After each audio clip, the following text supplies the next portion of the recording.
Well, good evening.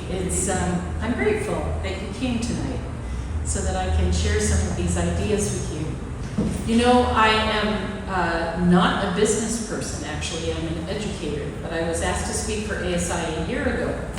And then the president of ASI, or the SSD coordinator for ASI, heard my presentation and said, "We want you to come back this year." And the interesting thing that I have found is that in the United States, where I worked for many years, so I grew up in Asia until I was 19, and I actually graduated in this very church from high school. When I went to the US, all of my working time, when they ask you to speak, they don't tell you what you're going to say. They just ask you to speak. But in Asia, they give you a topic. And I'll tell you, it's a spiritual discipline to prepare a topic that someone just hands to you and says, "This is what you're going to speak about." But I always find that I learn so much by speaking about the assigned topic. So the assigned topic that I was given for ASI a few weeks ago is faith and business balancing professional and spiritual lives. And I thought, well, we talk about the integration of faith and learning all the time in education. But the integration of faith and business, what am I going to say about that? So I started doing some researching and some thinking and applying the same principles that I apply when we're integrating faith and learning. And once again, I was blessed by what I learned as I was studying, so I'm happy to share that with you.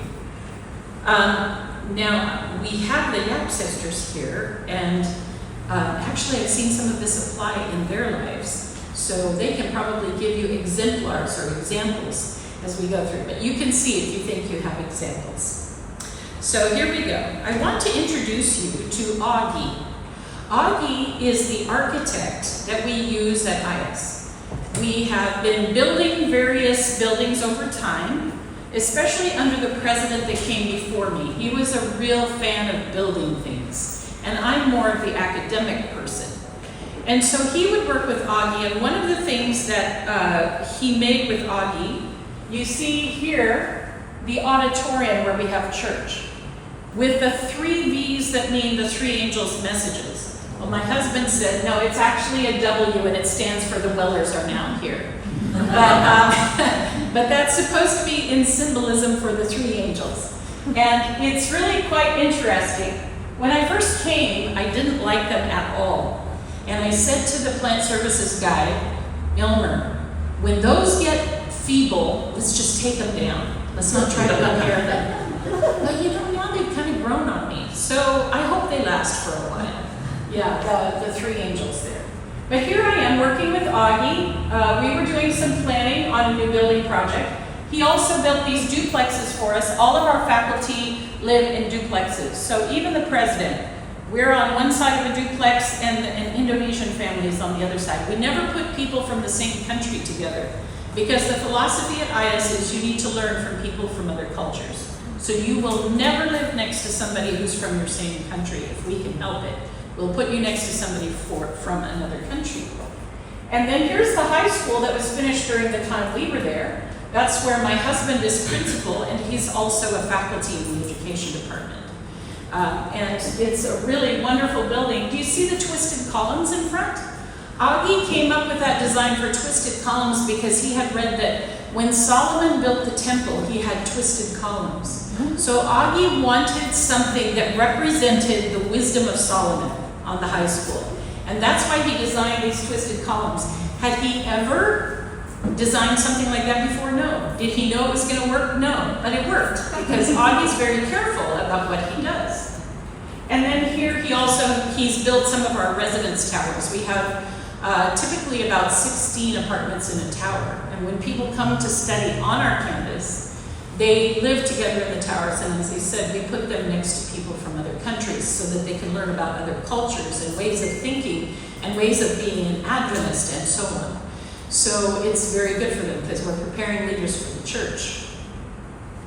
Augie is a very interesting man. Here is when he was working on the high school building. The way that they do it in the Philippines, I don't remember them ever doing it this way in Penang when I was growing up there. But in the Philippines, you bring all of your workers who are going to work on construction, and you make little shacks right beside where you're going to build the building. And then those workers live in the shacks during the time that they're building. And when the project is done, then they go back to their island that they came from. And that way, the contractor, which Augie is the architect, but also the contractor can get cheap labor from other islands and bring it to Luzon and then build it for us there. So Augie had these guys working on the building, but you know, he wasn't just building a building. Augie's philosophy is that he wants it to be artistic and creative because that's how God is. But he also wants to build people. So what he tells these guys is, when you come and you work for me, we're going to have worship every morning. And then he also starts them in on Bible studies. So by the time he's done with any given project, when he's done, there are baptisms. There are people going to church. They take the gospel back to their islands, and there are baptisms. And that's how Augie does his business. You see, he takes his business and he integrates it with faith. And he shares his faith within the context of his business. And there's always a wonderful result out of that. A wonderful result. So I'm talking about the integration of faith and business. And I know that there is this, you can use your business to make money to spread the gospel, but I don't believe that's enough. I think you should integrate into your business your faith as well to affect the people that you do business with. Now, I know that there are some business environments in which we can't share our faith because maybe there are some rules against it. But there are some sneaky ways, some modeling ways that you can do to share what our values are as we follow Jesus in this world. Let me share with you a book called Loving Monday. This was written by John B. Beckett, and he has another couple of books that he wrote after this. But he wrote such meaningful words about the integration of faith and business, and I'd like to share those with you. I think you can see it pretty well. Work can be filled with meaning and purpose. The key is integrating work and beliefs. As a result, both grow. Beckett brings all of life together: work, belief, value, character, relationship, truth, worship, and joy. All of that is in his work, but it's also about his faith. The result is employees who feel valued, enjoy their work hard, and are successful at what they do. When I think about the institution that I lead at IAS, we have about 135 employees. And I would love to be able to say that we have employees who feel valued, enjoy their work hard, and they're successful at what they do. For the large part, I think we do. We start every day with staff worship, but also we care about their personal spiritual lives. And let me say a little bit more about that. John Beckett writes, "For years, I thought my involvement in business was a second-class endeavor, necessary to put bread on the table, but somehow less noble than more sacred pursuits like being a minister or a missionary." You know, I talked with our dean of the School of Business when I was the vice president for academics at Walla Walla, and he indicated to me that Adventists see business as a second-class endeavor. I said, "What?" He said, "Yep. The pastors, the teachers, and the missionaries are up here, and the business people are down here somewhere." Really? Oh, and the doctors were up here too. All the medical people, they're up here. So I said, "But why? Why?" Because I've seen business people who live out their beliefs in what they do. But this is what he said. So I've kind of been watching ever since because I want to prove him wrong. So he says, but here's John Beckett writing about it and saying, business was necessary to put bread on the table, but somehow less noble than more sacred pursuits like being a minister or a missionary. The clear impression is that to truly serve God as a real Christian, one must leave business and go into full-time Christian service. Over the years, I have met countless other business people who feel the same way. My friends, if any of you are business people who feel this way, let's change that tonight. Because being a Christian in business and integrating your faith with what you do is the highest level of service to God, just along with the others in which we integrate our faith in God with the service that we do. The reason is clear, Beckett goes on to say. Our culture is thoroughly saturated with dualism. In this view, business and most occupations are relegated to the lower, the worldly, the material realm. As such, they are perceived to lack dignity, spirituality, intrinsic worth, and the nobility of purpose they deserve. Francis Schaeffer, looking back over the legacy of nearly 3 millennia of Greek thought, proposes this radically different view of true spirituality. And here's the quote from Francis Schaeffer. It is not only that true spirituality covers all of life, but it covers all parts of the spectrum of life equally. In this sense, there is nothing concerning reality that is not spiritual. Business is spiritual, nursing is spiritual, medical missionary work is spiritual, pastoring is spiritual, teaching is spiritual, driving a bus, for Pete's sake, is spiritual. Because it's who we are and it's what we bring to what we do. Nothing is less spiritual just because it's some other career. So I loved this approach when I was reading what he said. Indeed, there is a dramatically different way to view the world and our work, a view which liberated me to see business as a high calling. But to have this view, I had to look through a different window. Some time ago, one of our customers clandestinely copied our product with the intention of competing against us.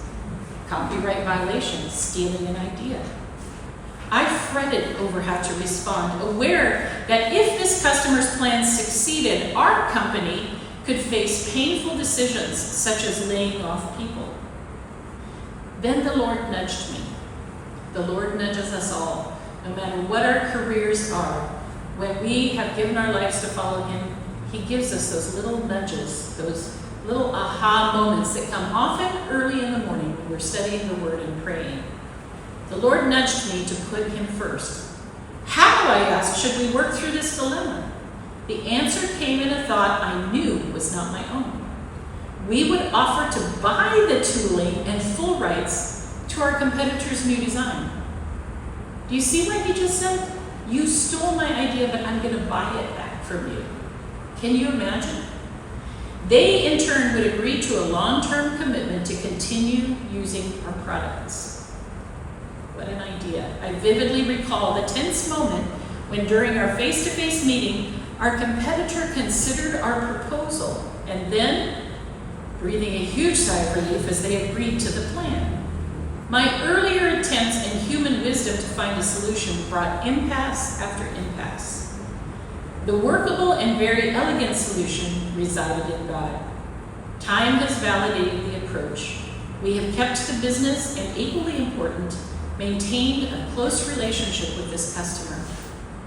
What an unusual thing.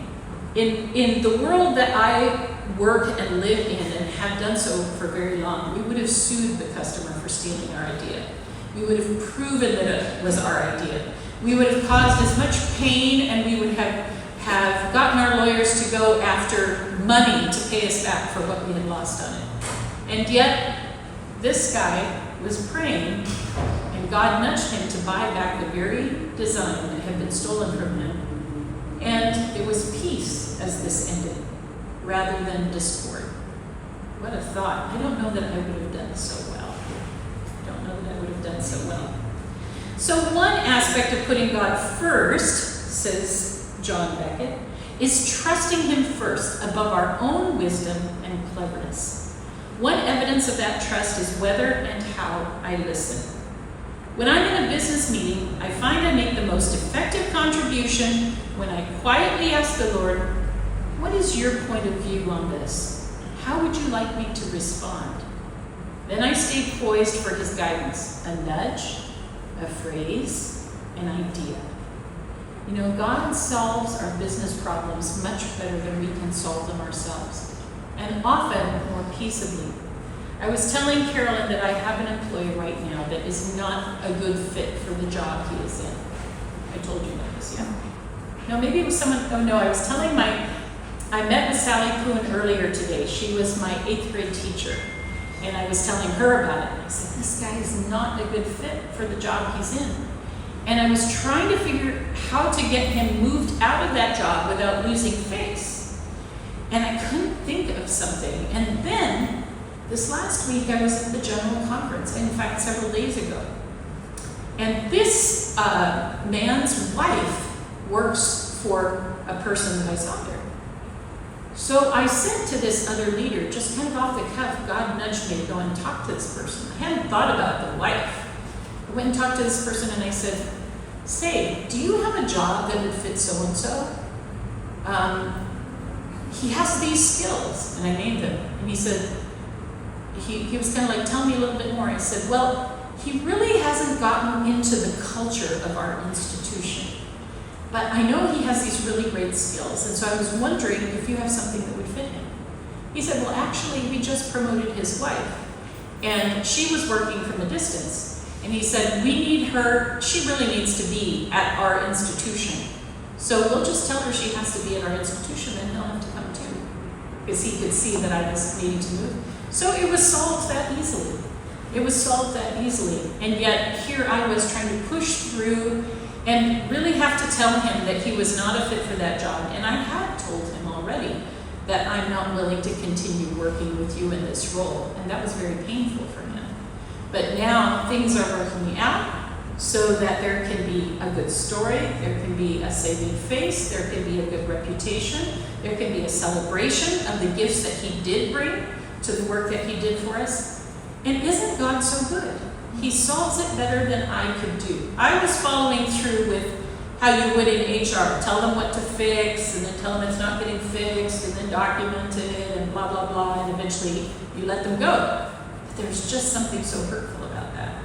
And it was really nice to have God give me that little nudge. That little nudge. John Beckett says, I'm learning that putting God first is more and more comprehensive. It means first in the morning, beginning the day in the Word and in prayer. I used to be content to read the scriptures anytime I could squeeze them in, but I found that when I put God first in the morning, something I've read or prayed about often applies to a business situation later in the day. It's as if God prepares and equips me in advance when I start my day with Him. I have found that as well. Before I came to IS to be the president, we had a Get to Know the New President event in Southern California. And they brought some of the former presidents there to come and meet me. And one of them was John Pesulima, an Indonesian who was a former president of IS. And so they asked each of these former presidents as we had our potluck, can you give Dr. Ginger some advice as she's going to IS? And one guy did a long speech, and I'm really not sure what he said. And then another guy kind of didn't say too much because his dementia was starting to set in. And then John Pesulima spoke up, and he said, well, I just have one prophecy for you. You are going to pray more than you ever have in your life. And that was it. That was his advice. And let me tell you, I have prayed more than I ever have in my life. I'm usually up at 4:30 in the morning doing my devotions, and then I sit there and go through my prayer list, and there are things that come into mind. And they come in after a good sleep. If I have a good sleep, it kind of clears my brain out, and then I pray to the Lord, and a solution will pop into my head for some problem I'm working on. Not always, but quite often. So it was nice to see John Beckett talk about that too, about how important that time, first thing in the morning, before the sun even comes up, you're up and you're in the Word and you're praying, and God is getting you ready for your day. He continues, it also means God is first when I am confused or sense danger. It means first when my relationship with another person is under strain. It means first before I try to do it on my own. When we put God first, He is able to shape our character to reflect His character. Each workplace challenge becomes an opportunity to reflect the character of the God we seek to honor, to be His representatives to our co-workers. So the very first thing about integrating faith and work, and you know this, is that we have to integrate our personal faith with our personal work. So I want to talk about the workplace, but I wanted to start by talking about personally. That personally doing our work is so rewarding when we're integrating it with our personal devotions, our personal walk with God. So, some of you know this person, these people, right? I want to talk to you more about the integration of faith and work in a broader sense. This is Dr. And his wife, remind me her name? Mary was my mom's office nurse in Penang. I remember thinking when I was a child, we're supposed to be missionaries and we're supposed to go and introduce people to Jesus. But I never saw my parents doing that. My parents went to work and worked hard every day in the hospital. And my mom delivered many, many babies, of which Shunei was one of them. And 17,000 babies in her career. And they were just working all the time. So I never saw somebody go into the baptismal tank in Penang Adventist Church and say, it was the Kettings who brought me into the church. Never. So I was always thinking, how am I supposed to do that? Because the people who brought people into the church was like your mom. She would have Bible studies with people and they would come into the church. But my parents weren't doing that. They were just working as doctors. And so I always was working with this idea of how do you be a doctor and be a missionary, or how do you be anything other than a chaplain or a pastor and be a missionary? And their mom was one of our chaplains in the hospital. So I was pondering that quite a bit. And then Dr. came back from his training, and he had gone to Valor Medical School. Now Valor integrates faith with practicing medicine. And you would think that Loma Linda would do the best job at this. I have to tell you, the Lord does way better. Because everybody that Penang Adventist Hospital sent to medical school in Valor came back not only knowing how to be a good doctor, but also giving Bible studies and doing evangelism and so on. And one of the things that we saw about Dr. and Mary was that he would invite his patients. Would you like Bible studies? And then he would give them Bible studies, maybe on his lunch break or maybe in the evening. But it was so inspiring to see what he did. Now, I'm not saying that my parents didn't inspire others. People come back all the time to tell me how they were inspired by them. But as far as watching people accept Jesus as their personal Savior, as far as watching people be baptized in the church, some other people did maybe a better job of integrating actual evangelism with their work. Whereas I think what my parents did was to integrate purpose and quality and spirituality with their work. So I think we need both. We need both. But I learned a lot by watching some of these others. So let's talk a little bit about the research. I wanted to share some research that shows that fostering employee spirituality improves business well-being. And I'm going to go through a number of studies here, and they're not all from Christians. But there are a number of these studies that come from Asia. Here is one by Ashmos and Duchamp, and their findings were that the spirituality view is that work is not just meant to be interesting or challenging, but that it is about such things as searching for deeper meaning and purpose, living one's dream, expressing one's inner life needs by seeking meaningful work and contributing to others. In other words, when you have employees, they have these needs. And their needs are not just give me the tools to do my job or give me the training to do my job. It is also, I want my work to be meaningful. I spend so many hours a day at work, and people are looking for that to be meaningful and purposeful in the world. So the question is how we can do that. A study from South Africa concluded spirituality in the workplace is about individuals and organizations seeing work as a spiritual path. Isn't that an interesting phrase? People want to see their work as a spiritual path, as an opportunity to grow and to contribute to society in a meaningful way. Here's one that was done. This is by a professor who does research in Santa Clara University, which is a Catholic university in the San Francisco Bay Area. And she wrote, business leadership requires experience, profound levels of wisdom, discernment, and compassion, which can only be achieved through introspection, self-discovery, and adaptation. Without a strong sense of self and one's convictions, decision-making of such consequence can become paralyzing.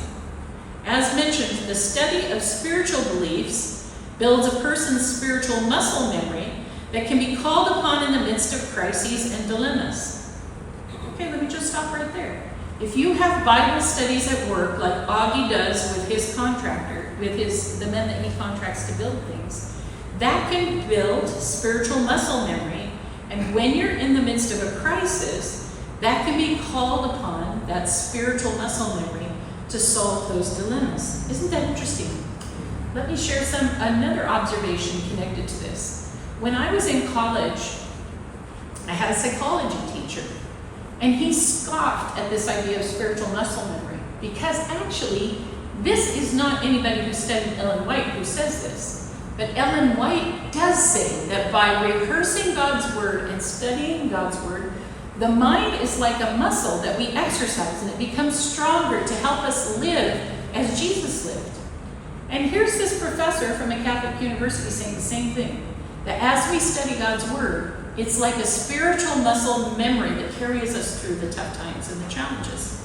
Spiritual muscle memory aids in making difficult decisions because a person does not need to search the soul for how to proceed. The leader's character and convictions are already established. Knowing this, the connection to personal and professional purpose helps prevent burnout. And we do have a lot of studies of burnout.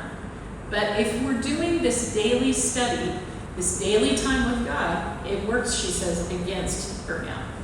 With their internal compass in place, leaders are able to direct and inspire others to achieve greater things.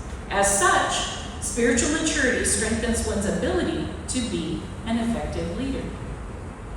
So I would almost say it's unethical to be a business leader as a Christian and not be every day spending time in the Word and building that spiritual muscle memory. Then we go to the issue of job satisfaction. This one comes from Indonesia, so this was more with a Muslim point of view. It was a study of travel agency employees, and they were looking at workplace spirituality. And they said that spirituality in the workplace, as supported by the leaders of that workplace, actually had an indirect and a direct impact on the employee's job satisfaction. So having that spiritual time, for them I assume that had to do more with their Muslim beliefs, but they were more satisfied at work when their spiritual lives were addressed there. Another one from India, measures of quality, productivity, and profitability. Workplace spirituality, or the freedom to speak about spiritual things and integrate spirituality with work, has a significant impact on work attitudes like organizational performance, job involvement, job commitment, and job satisfaction as a whole. One of the things that I saw a lot in Penang Adventist Hospital when I was growing up was that the doctors and many of the nurses and of course the chaplains would pray for the patients. It didn't matter that they were praying from a Christian perspective, the patients still really appreciated it. It's a very difficult thing as a human being to go into the hospital and suddenly your whole life twists around and nothing is familiar and there's a crisis going on, and then someone comes in and prays for you, and it makes a huge difference. I remember seeing pictures of my parents praying before they picked up the scalpel to do surgery, and how much it meant to the patients that they were prayed for before their surgery. And that still happens all the time in Adventist hospitals around the world. So as you have the freedom to speak about spiritual things, your job satisfaction is higher, your productivity is better, and the organization does better with profitability. Two more. Leadership style and performance. This was in a bank in Indonesia, and they said that spirituality affects leadership style. Spirituality, leadership style, and the work-life balance affect job performance. So this is a chain reaction. Spirituality affects the leadership style, and that affects everything all the way to job performance. We can't afford not to talk about spiritual things with our employees. And then finally, one that was specifically focused on women leaders. Women leaders are highly aware of their spirituality and religious affiliation, which influence their work and work spirituality. Workplace spirituality includes how women leaders approach life and work, how spirituality expands their concept of religion, and how the interwoven concepts of spirituality and religion help them to manage their work optimally. So this was from South Africa, and they were looking especially how women integrate, as leaders in businesses, how women integrate spirituality with their work. So we have some take-home lessons. The first one is that businesses, faith and career and business are not a balancing act. They have to be totally integrated in our lives. We can't say, oh, I'm going to do some spirituality now, and now we'll get to the real thing, that's the business stuff. It has to be totally integrated. And actually, in my opinion, that means it's integrated also in the way that you treat your customers or your patients or your clients. It has to be integrated into all of that. That spirituality is influencing everything that we do. A quote from Christ's Object Lessons that I found was really interesting by Ellen G. White. And it says, religion and business are not two separate things. Did you know Ellen White had talked about religion and business? Religion and business are not two separate things. They are one. Bible religion is to be interwoven with all we do or say. Divine and human agencies are to combine in temporal as well as spiritual achievements. They are to be united in all human pursuits, in mechanical and agricultural labors, in mercantile and scientific enterprises. There must be cooperation in everything, embraced in Christian activity. They are to be one, totally integrated.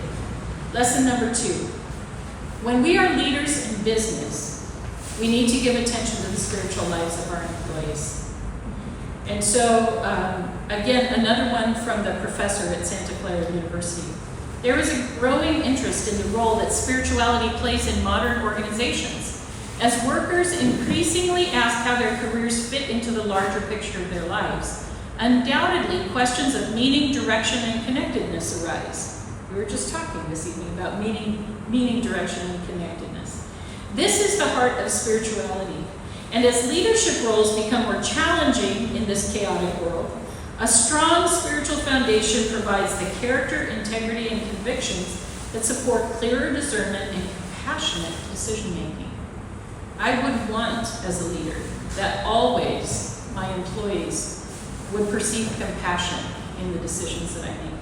So that comes from this sense of integrating spirituality and our business. And let me say once again, we're not business people in order to fund our spiritual outreach, but we do our spirituality in our business itself. It's not just a means to an end, but it is our way of reaching people. And the final lesson, lesson 3, I think it's the final one. When our priorities are right, everything else falls into place. God must also be first in business. John Beckett says, I found that when I put God first in the morning, something I've read or prayed about often applies to a business situation that arises later in the day. It's as if God prepares and equips me in advance when I start my day with Him. There was one weekend that I was asked to speak for a graduation service in Canada at our Adventist college there. And I was speaking for the Sabbath service. So I came up there to Canadian University College before the weekend, and the Friday night speaker was the conference president from way the east side of Canada, Nova Scotia. He was from there.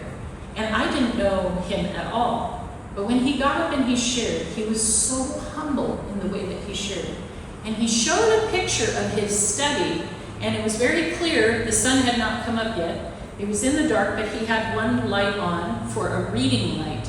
And it was over a chair with his Bible sitting on the chair. And he was telling the students, first things come first. He said, every morning when I get up, I go to my worship chair, and I sit with my Bible and I read. And then I take out a blank piece of paper, and I say, God, what is your agenda for me today? I was so shocked when I heard that. God, what is your agenda for me today? Because I was vice president at Walla Walla, and my agenda was already full before I ever went into the day. And this guy's a conference president. How can he have any less to do than I have to do? And yet he's taking out a blank piece of paper and saying, God, what is your agenda for me today? I've started, I don't think I'm as good as he is at it, but I've started to realize now, as I have my worship in the morning, something pops into my head. I need to talk to that person today. I need to do this today. I need to prioritize this thing today. And even though I have appointments all day and plans for my day, I better pay attention to what comes into my head when I'm connecting with God before the day begins. Because faith has to integrate with business. And faith has to guide business. So the take-home lessons: integrate your walk of faith with your business life, give attention to the spiritual lives of your employees, and put God first, and He'll equip you for each day's business decisions and challenges. And that's what I have to share with you tonight. Thank you. Okay, any questions? Anything? Melody sent me some questions about IAS, but let's see if we have any questions or comments about this first. Any one of us can answer. Let me tell you about IAS. IAS was started by the Far Eastern Division, which was headquartered here.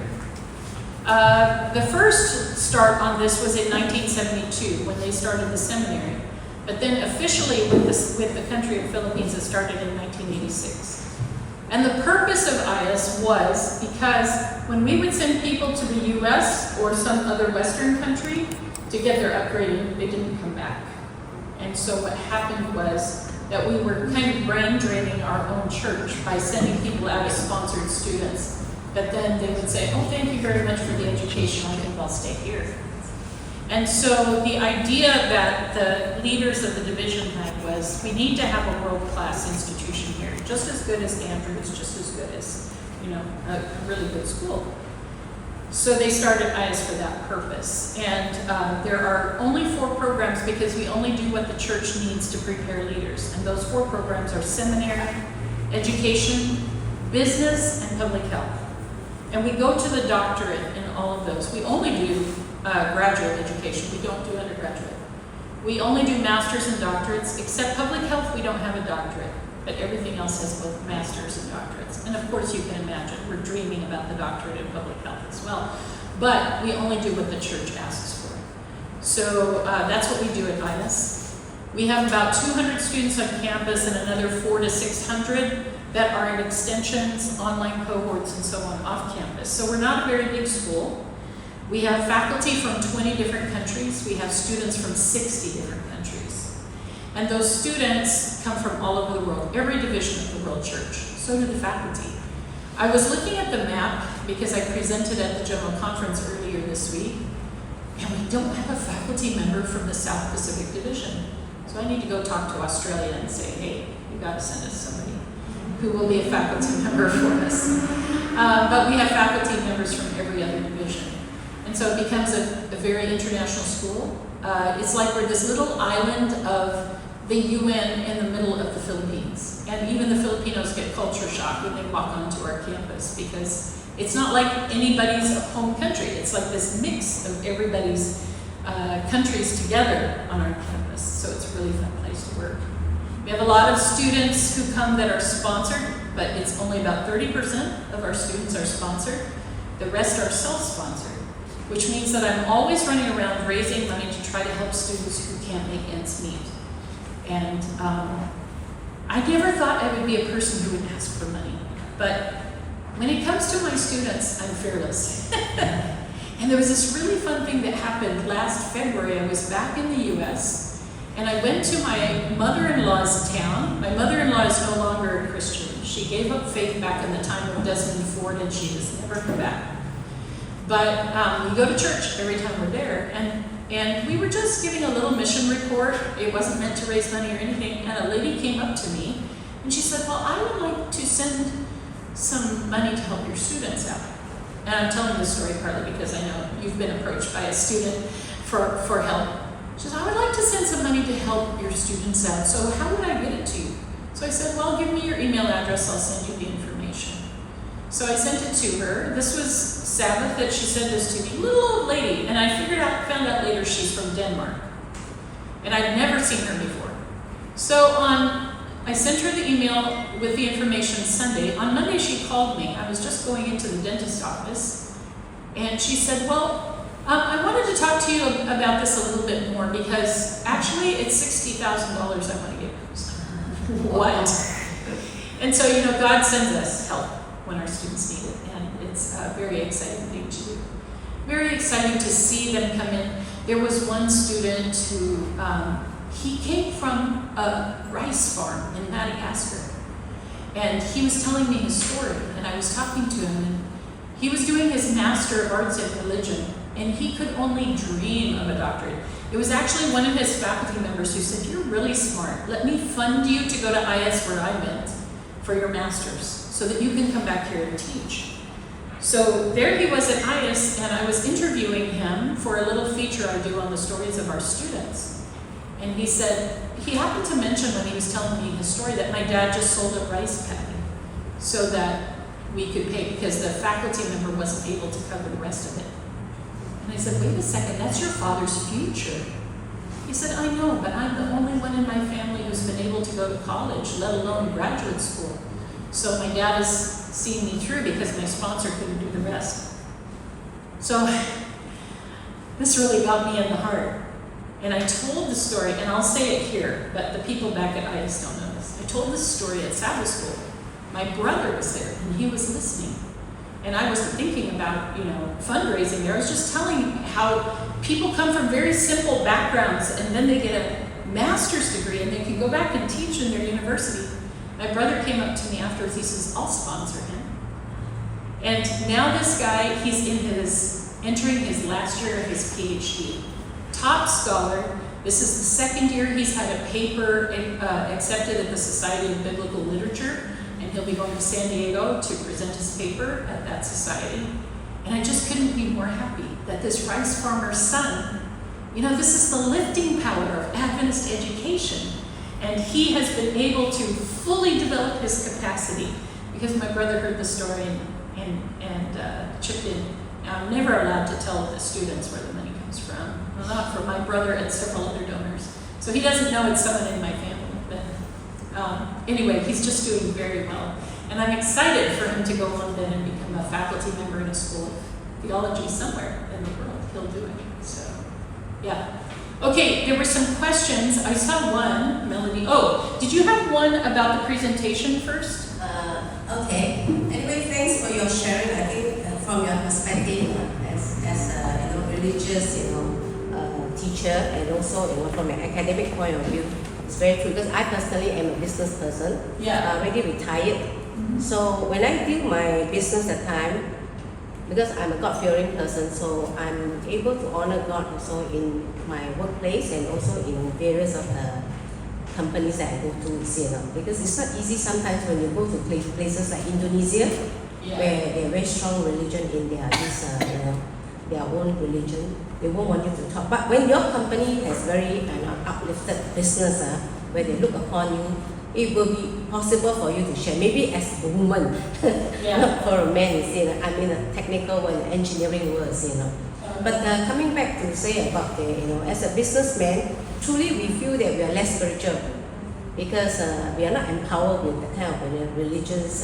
theology background, Yeah. So, but seeking God first priority is definitely for us as a God-fearing persons. Whenever I have a project that I don't know how to solve, definitely I seek God first, But coming to him, what you have told me about the right way to do every morning, seek God with a humility heart, and then like what the doctor says, that God, what agenda you have, instead of putting our priorities, what then is your agenda and not mine, which is a good thing for me to learn at this age of mine. They're so old that already I'm 70 plus. I thought it's good thing for us to learn things, never too late.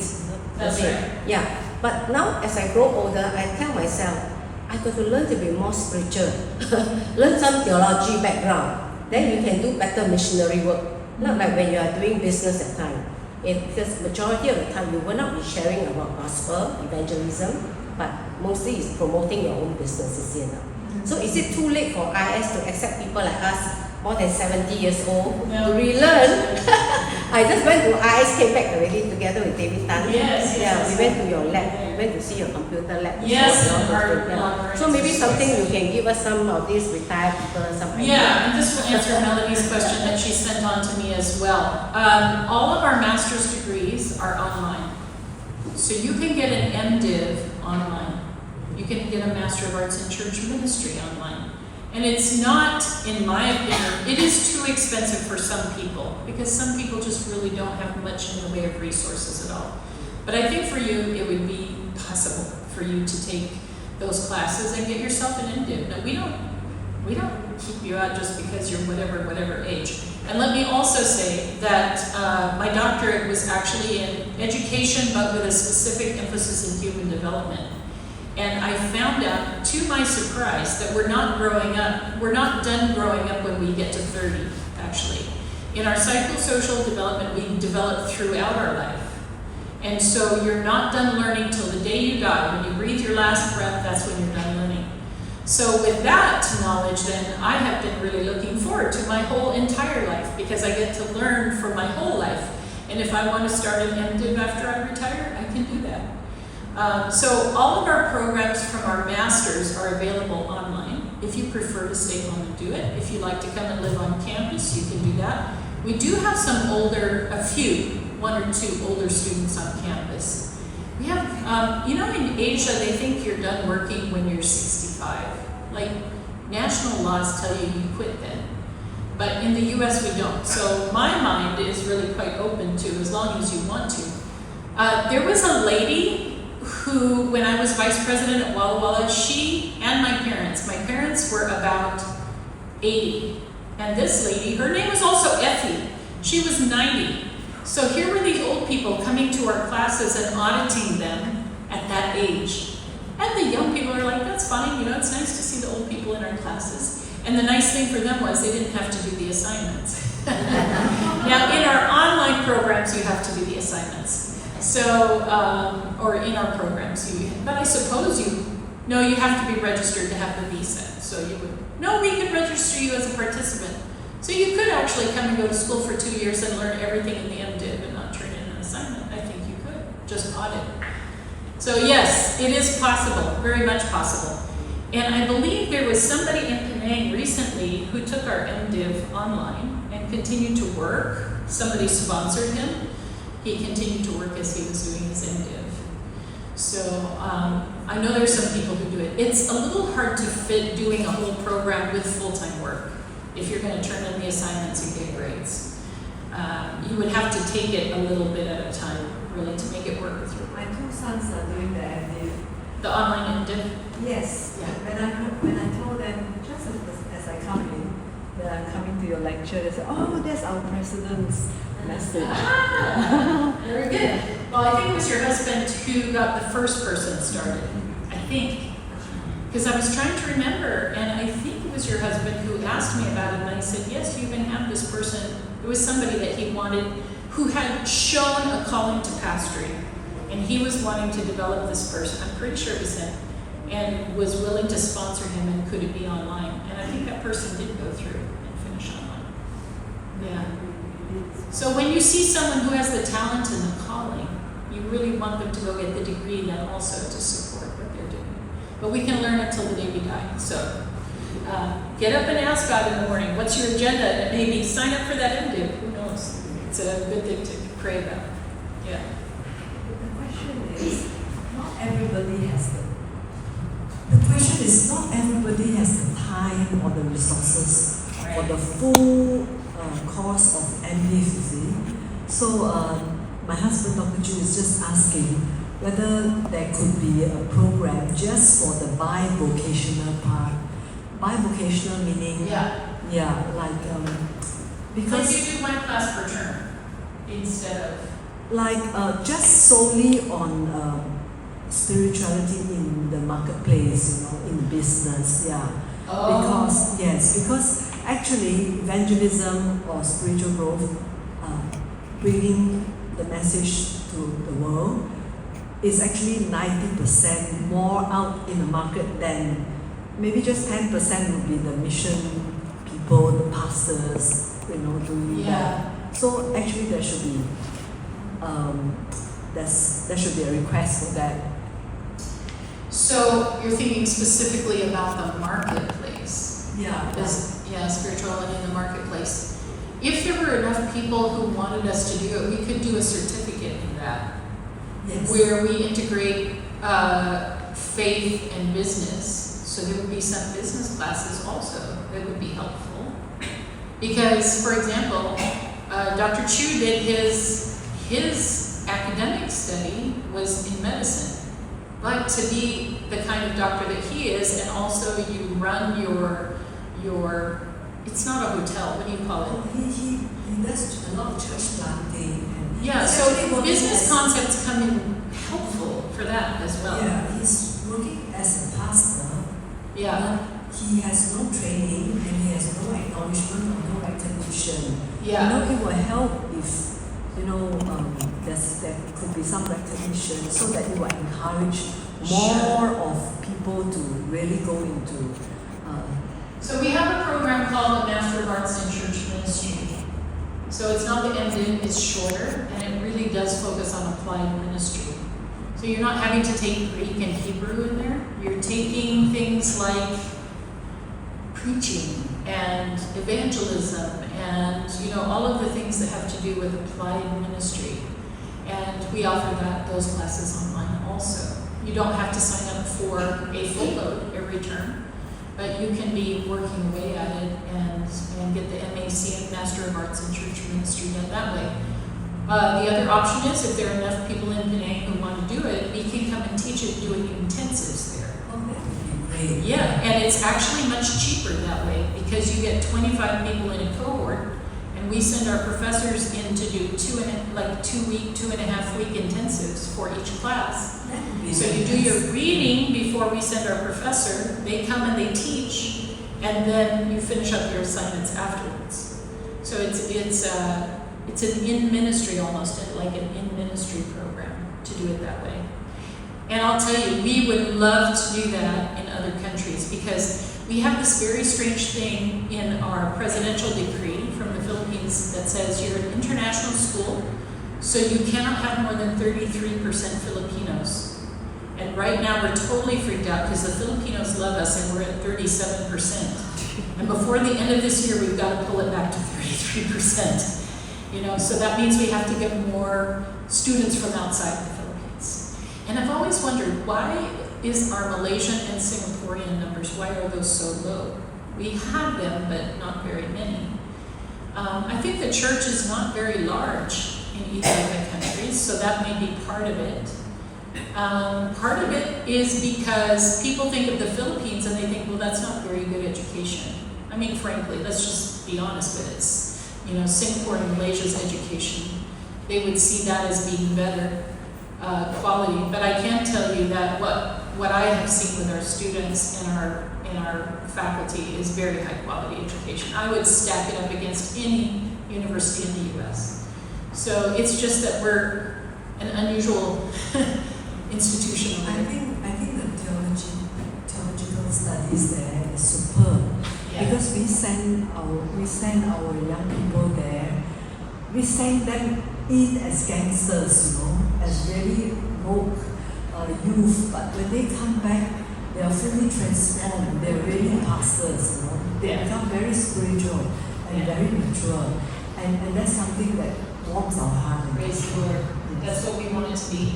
Yes. Yeah. Forget And- about education in the world, but I mean in terms of spiritual, theological Yes. education. But I will tell you that the academics are rigorous because just in this SBL, which is not an Adventist organization, this is the Society of Biblical Literature for the whole world, we had 12 papers accepted. 12 of our students had papers accepted there. So that's pretty amazing. But we also, if we just become academic, I'm going to be very unhappy because I tell the students, when you come to IS, mission does not stop. We all continue to be involved in mission, even if we're studying. Otherwise, we won't be spiritually healthy. So, yeah. Dr. Ginger, when I was there, when I was visiting your IS, I was very curious when we met this Richard Nelson. Yeah, He was your VP, is it? yeah. Yeah, he was very excited telling us about this lifestyle medicine. So that was something that came to my mind that we were in Philippines supposed to learn that, you see or not. But because of some smoke there, so we went to Baguio. Yeah. So on that point, I was thinking that people like us in Singapore, many of them are retired. Yeah. Yeah. So they might be very keen to know about something about lifestyle medicine, which we do not need to be certified, but at least we are able to pursue that can help us in some mission work. Yeah. Yeah, I think that is a very good practical, certification. Maybe you don't need that certification, is it, for the elderly people? Yeah. Because that is a very good approach to help many people who really are in a very sick situation now. Yeah. Yes, it was a shock to me when I came back to Asia because, when I went to college, I stayed in the U.S. for work. I kept praying to go mission, but God would always open the door for me in the U.S. And I thought, am I ever going to get to be a missionary? Ever? I mean, this is how I grew up. This is like in my blood. And so I was in the U.S. from 1985 until 2019. That's a lot of years. And then I came out to serve in the Philippines. And I had several shots at the beginning, but one of the first was I went to our local little mall and there was a dialysis center there. And I thought, how unhealthy are these people that they have to put dialysis centers in their malls? And now I've watched how the Filipinos eat high sugar, high fat, high meat. And then I started watching even the rest of Asia, fast food. All of our evils from the Western world are here and multiplied here. Jollibee, McDonald's. I mean, I can see why people are sick. So when Dr. Nelson came, and the reason I was smiling is he's a one-note guy. Like, he never quits talking about health. And they're like, we also have education and business in the seminary. Yeah, but health. And not only just health, but it's lifestyle. But with my support, I have to say, I really think that we need to do wellness coaching. That is going to be an evangelistic tool in Asia. People need it. And the work that Inan is doing is really good work from everything that I've heard, the kind of lifestyle change centers. So this certificate that we've developed will prepare people to do health coaching, and it will be certified. We're getting it certified by the American Accrediting for Lifestyle Medicine. And then we have heading up that department, Edward Nathan, who all the young pros know. We waited 3 years or so for him to come in. His specialty is lifestyle. So if we can get that going, there's the wellness coaching is only 6 credits, and you can start doing wellness coaching. They said, though, it's good if you've had biology first, so that you can just have some sciencey background to it. Then there's a lifestyle credential or a certificate that's more credits, and we're hoping from there to build then eventually into a PhD. But I'm not convinced we have enough prospective students to do the PhD yet. So I've been trying to slow Dr. Nelson down and make him be really, really sure that we'll have enough students to run it. But the 6 credit coaching, anybody can do 6 credits.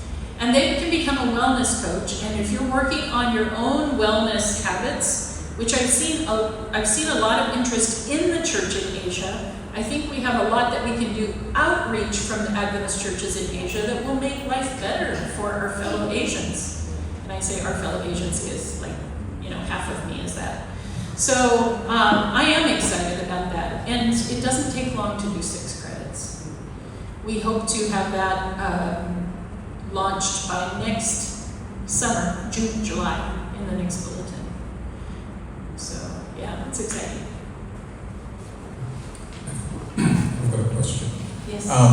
You've been talking about more spirituality in the workplace. Yeah. Right? Is there a case for more, particularly in our church, is there a case for more work in the spiritual place? work ethics or work values or business values in our church? Yes. There is. I was just at the GC this week for annual council, and there are a couple of VPs there who have no idea how to run a meeting and make decisions. And I'm just like, when they're the ones who are assigned to take care of that session, I'm like, oh no. Because by the time we get to the end of this, it's going to be pure spaghetti. And it was this week. So Elder Wilson had to come in the next morning and say, everybody was confused yesterday. Here's what I pulled out, and he got us back on track again. But there are people who don't do well with business practices in the church. We put pastors in charge of it, everything, and we've never taught them how to read a spreadsheet, how to run a meeting, how to do strategic planning for the church, all of these kinds of things. So they need to understand business. The church is not just a place where we go and pray. It's a place with a budget. It's a place with ministries that have to be supported. Yes, absolutely. And I think we can. I think, well, you guys are the business people. You could be teaching the others, right? I mean, just a balanced budget would be a really nice start, wouldn't it? There are people in my organization, and like one of them is from the business department. He's like today again, he's asking for money for 3 people to go to a conference, and our VP Finance is saying, you never budgeted for this. There's no budget for that. Well, but they have to go. And I'm thinking, you're from business, for Pete's sake. You should know that if you want to have money to do this, you have to plan ahead. So, you know, it's just, and I'm not even a business person, I'm an educator.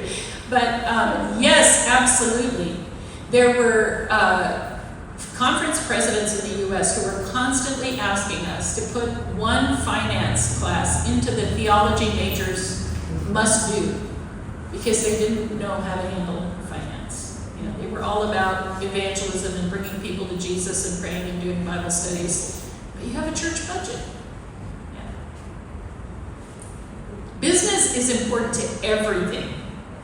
And that's why I was so shocked when this one business professor at Walla Walla said, you know, we're third-class citizens. I was like, you gotta be kidding. We all have to understand these principles. Yeah. By the way, the church is doing very well financially. I just listened to the financial report at GC this week. Phew, I'm like, you guys have so much money. Can you just like send it out so some of the rest of us don't get gray hair quite so fast? So they're managing the church's money very well. And I think we can be glad of that. We need to have a solid church financially. Okay. Any more questions? Okay. So ASI is in Singapore. There are gaps, right? Like what you said, lack of business values in the church. So ASI in Singapore, we actually can plug that gap as well. Maybe in short bursts, not in like a long thing. And then when I was having dinner with Dr. Ginger, she did talk about the origin of IA's purpose was to actually start classes outside of Philippines. Yeah. Right? And this is, okay, so what I did was when I took my master's from Monash in Council, we actually had Australian professors coming down to Singapore to get a cohort of people to study. And it gained traction from there. So I think this idea, maybe we have to pray.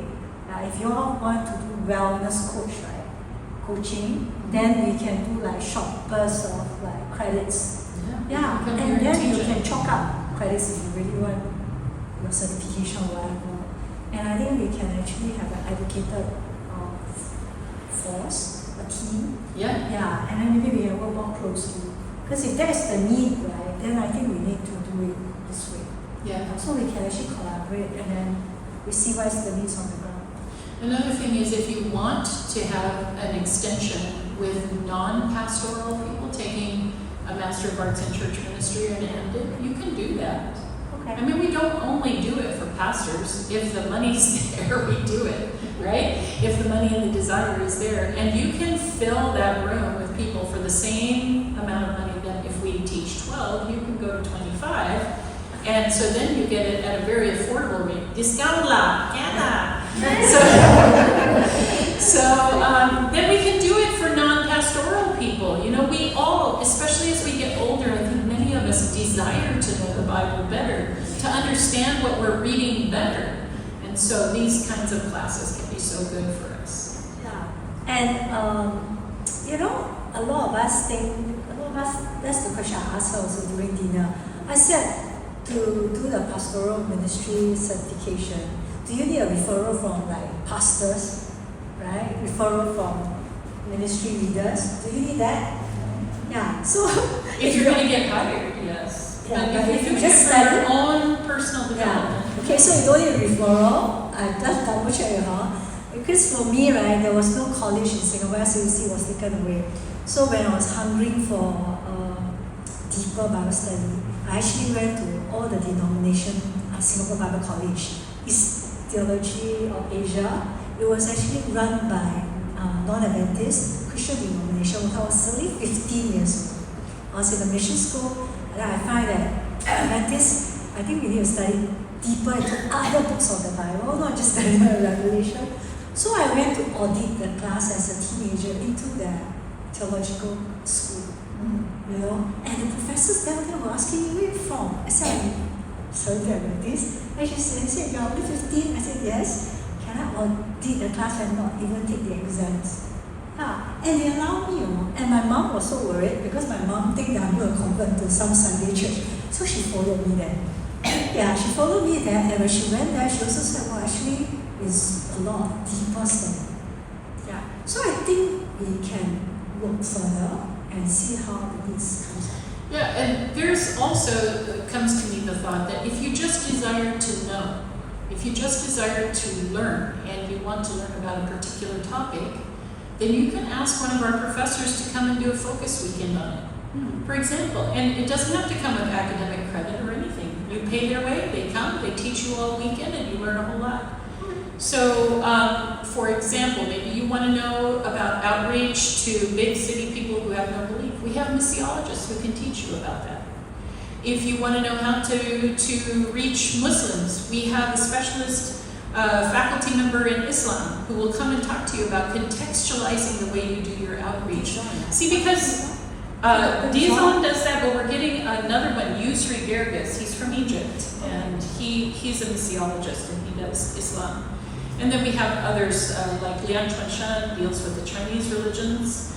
And so they can come and give you a focus weekend. All you have to do is pay for them to come over, pay their cost to come over, and have them do a weekend training for your church or whatever. That's like learning without any tests. Okay. So, yeah, we're here to serve you as we can. Lots of good speakers at ICE. Okay.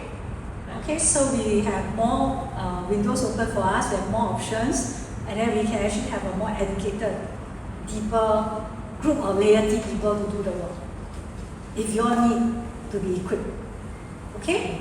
Can I? So become like some sort of skill future.